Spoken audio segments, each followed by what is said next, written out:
독일의 사회학자 막스 베버가 미국 전역을 철도로 여행을 했는데요. 옆자리에 묘비용 금속 글자를 이곳저곳 팔고 다니는 이런 떠돌이 상인이랑 옆에 앉게 되었습니다. 그래서 어, 얘기하다 보니까 신앙심이 매우 두터워서 신앙심이 두텁다고 막스 베버가 칭찬을 했죠. 그랬더니 떠돌이 상인이 이렇게 말합니다. 저는 제가 믿는 하나님을 다른 사람이 안 믿어도 상관 안 해요. 하지만 어떠한 신도 믿지 않는 사람이랑은 저는 거래하지 않습니다. 어떠한 신도 믿지 않는 사람이 제 돈을 제대로 갚아줄 줄 그걸 누가 알겠어요? 라고 이야기를 했죠. 즉, 어, 떠돌이 상인의 입장에서는 어떤 신이든지 관계없으니 이 떠돌이 상인에게 비친 외상값을 제대로 갚지 않고 떼먹으면은 신으로부터 처벌을 받을까 봐 두려워하는 이런 사람이면은 안심하고 외상을 줄 수 있다라는 그런 얘기죠. 어, 사실은 이렇게 전 세계의 기성 종교에서 인간사에 개입하고 그리고 악당에게 이런 처벌을 내리는 도덕주의적인 신이 많이 나타납니다.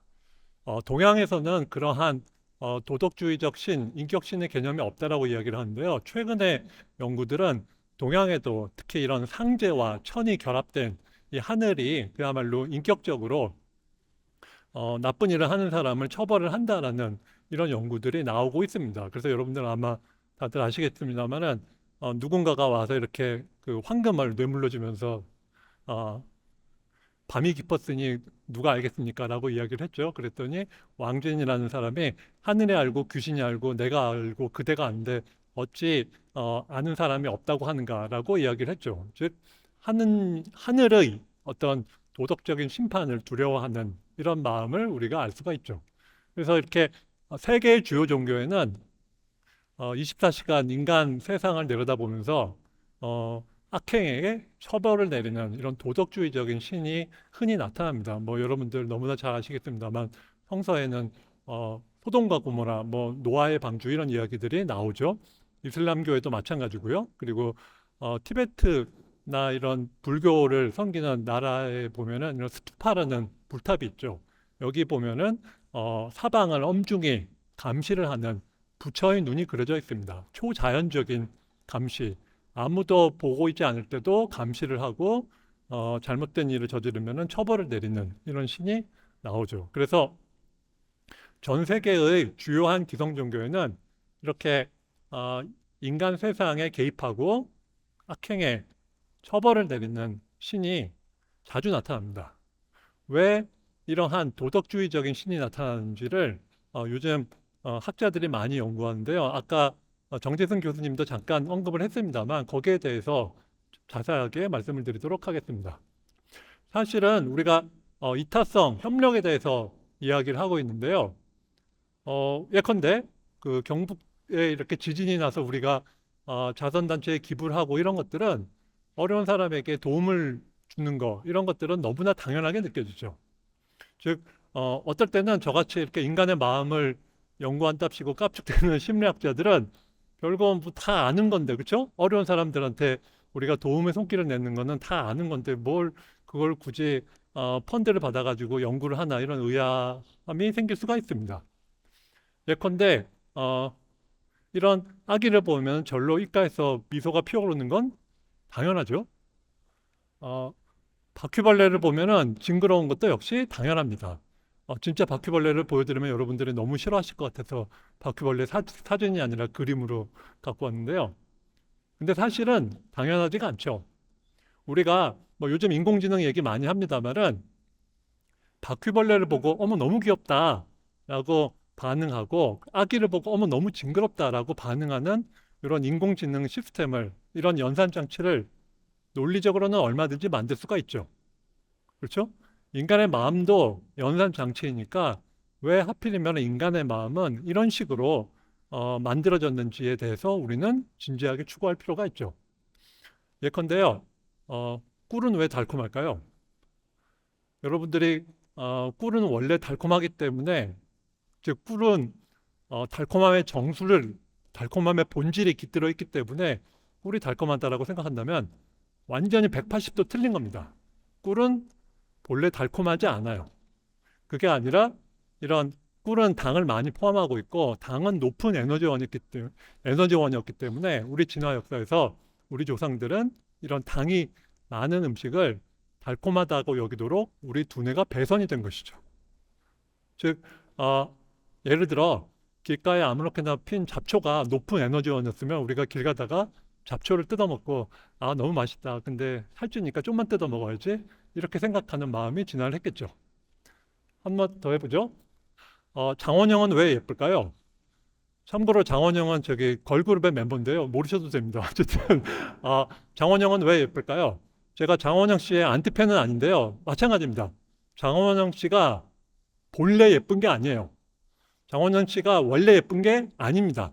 그게 아니라 즉 우리가 미의 본질을 장원영 씨의 얼굴에서 찾아서 그거를 지각을 하는 게 아니라 그냥 우리는 장원영 씨처럼 생긴 눈이 크고 피부가 깨끗하고 턱이 미발달한 여성을 배우자로 선택했었던 조상들이 더 많은 번식 성공들을 우리 진화 역사에서 거두었기 때문에 우리는 이런 사람을 하필이면 예쁘다고 여기도록 우리 두뇌가 배선이 된 것이죠.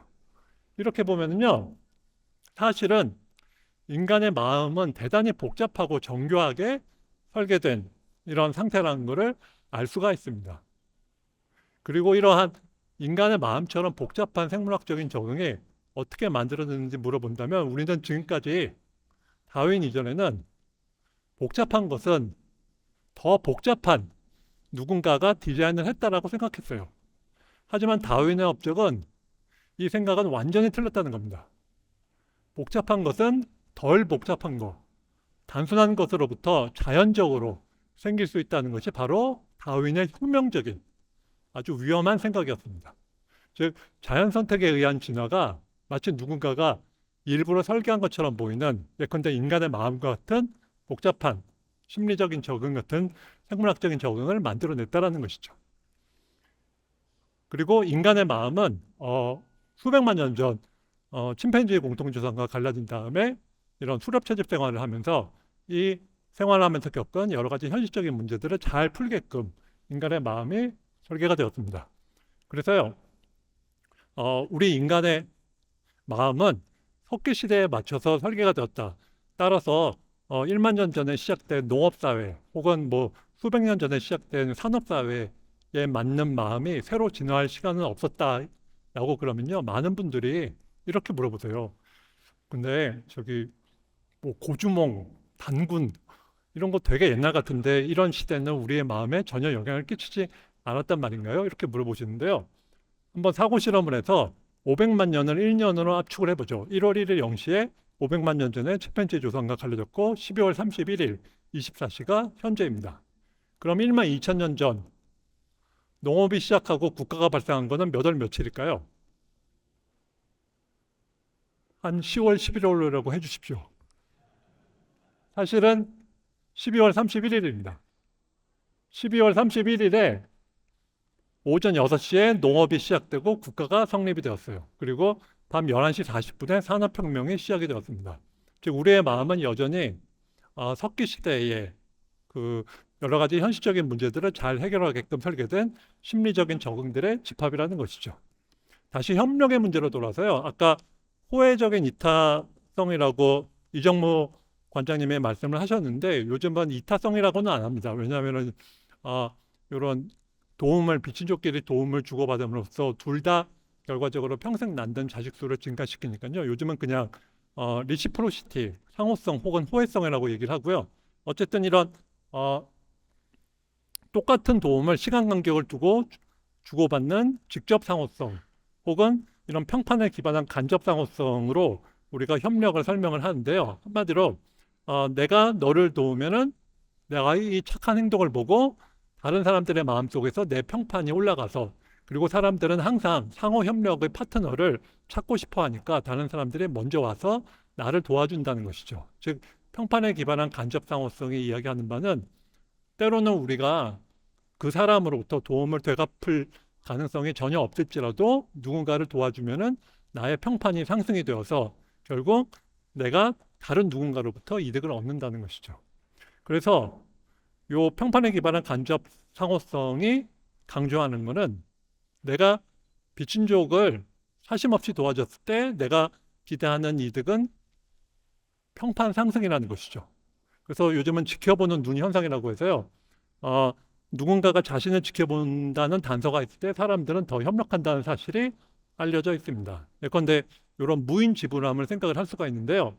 뉴캐슬 대학교 심리학과의 휴게실에는 이렇게 커피나 티를 각자 알아서 타 먹고 그 다음에 커피값을 양심껏 지불하는 이런 무인 지불함이 있었어요.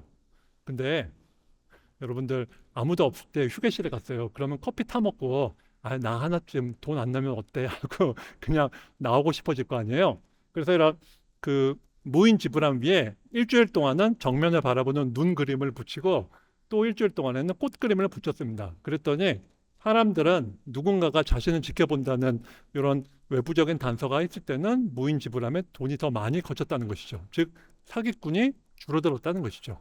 무려 3배 이상 더 많은 돈이 거쳤습니다.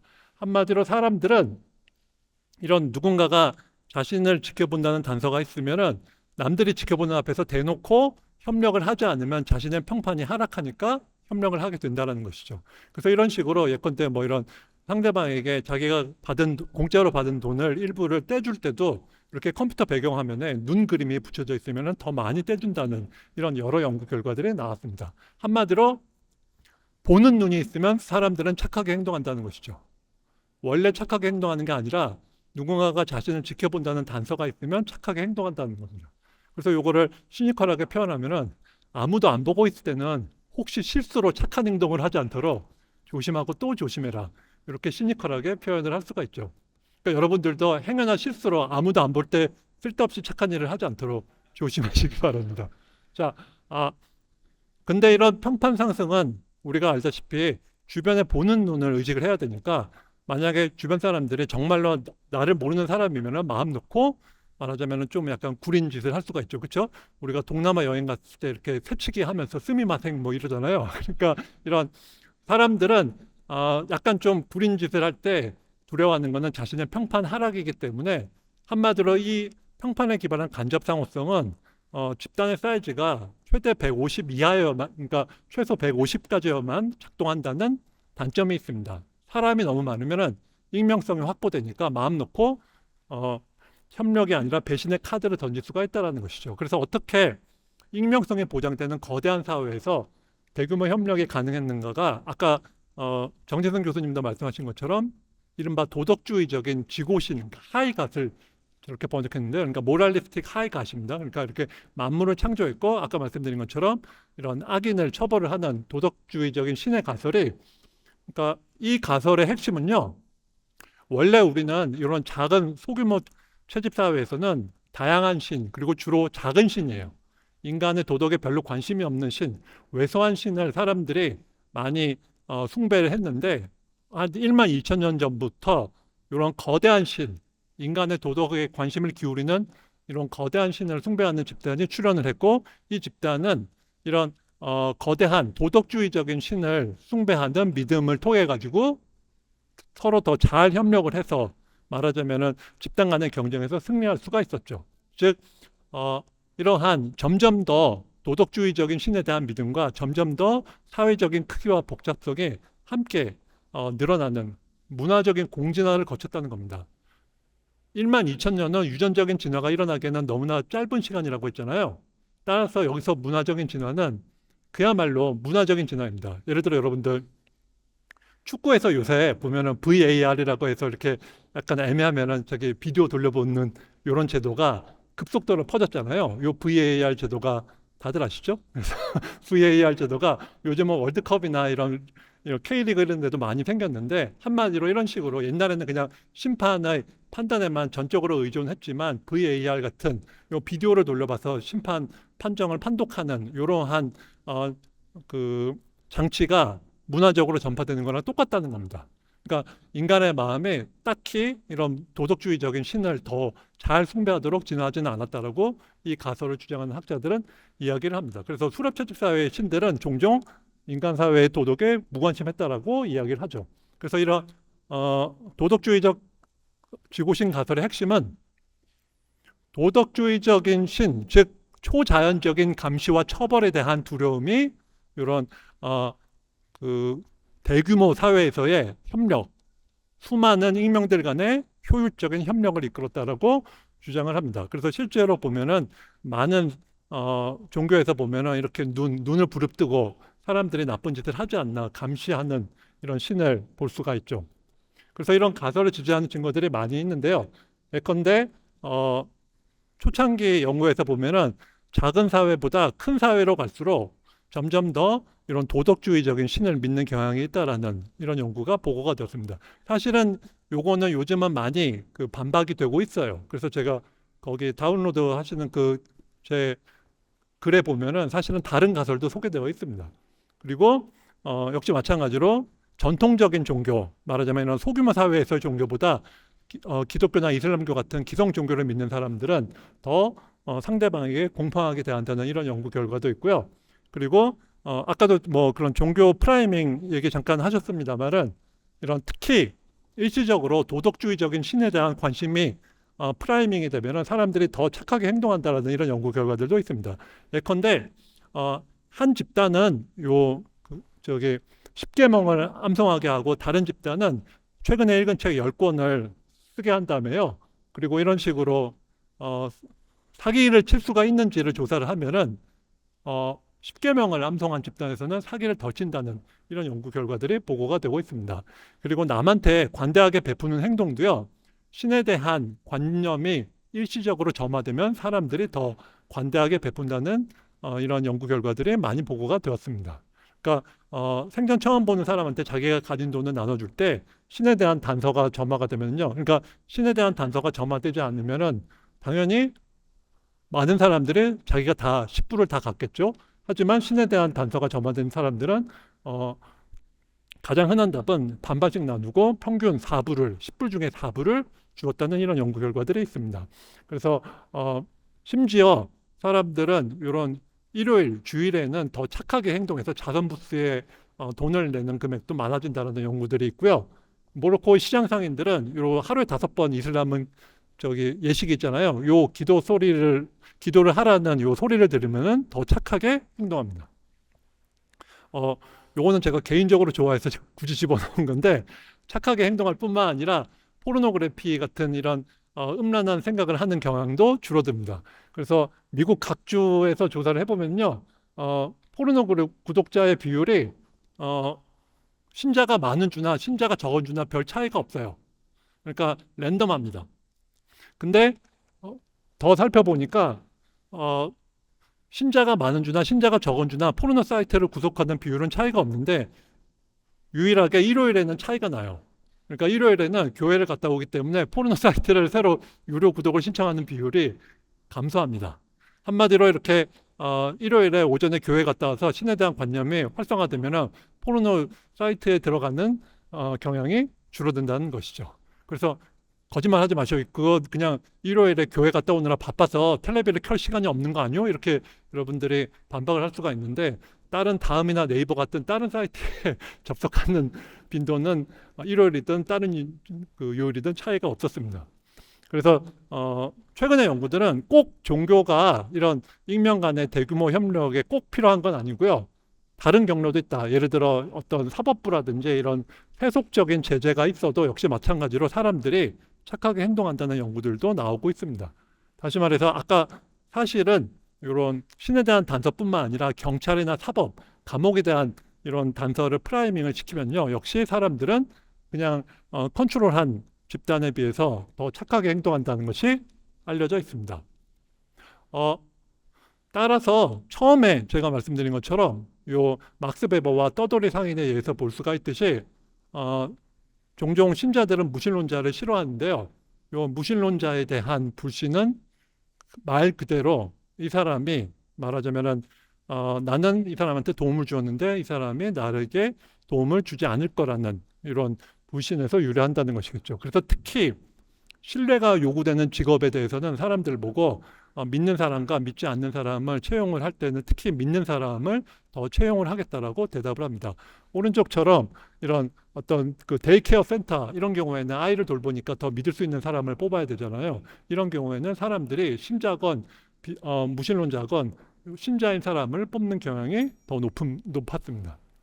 그래서 도덕주의적인 지고신 가설은 아까도 말씀드린 것처럼 어디까지나 문화적으로 이런 인간 세상에 개입하고 악행의 처벌을 내리는 도덕주의적인 신에 대한 두려움이, 즉 초자연적인 감시와 처벌에 대한 두려움이 이런 대규모 사회에서의 익명들 간의 협력을 만들었다라고 주장을 합니다. 그래서 제가 방금 전에도 말씀드린 것처럼 제 문서에는 사실은 또 다른 가설, 그 폭넓은 초자연적인 처벌 가설도 제가 소개를 했고요.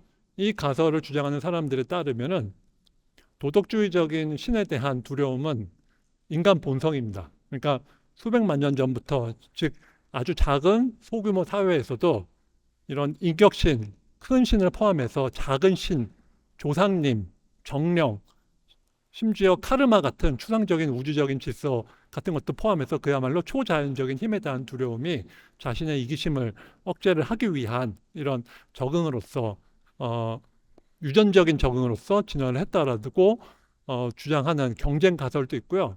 그러니까 이 경쟁 가설이랑 지금 말씀드린 가설이랑 다 똑같이 이런 도덕주의적인 세계의 주요 종교에서 믿는 신에 대한 관념을 활성화시키면은 착하게 행동한다는 예측은 둘 다 똑같이 내놓기 때문에 사실은 좀 서로 무엇이 맞는지를 구별하는 것은 좀 어렵습니다. 그래서 사실은 좀 더 지금도 연구가 진행 중인데요. 그래서 이러한 그 식으로 왜 사람들이 하필이면은 이런 식의 종교적인 믿음을 지니는가도 과학자들이 연구하고 있다, 이런 식으로 말씀드렸습니다. 감사합니다.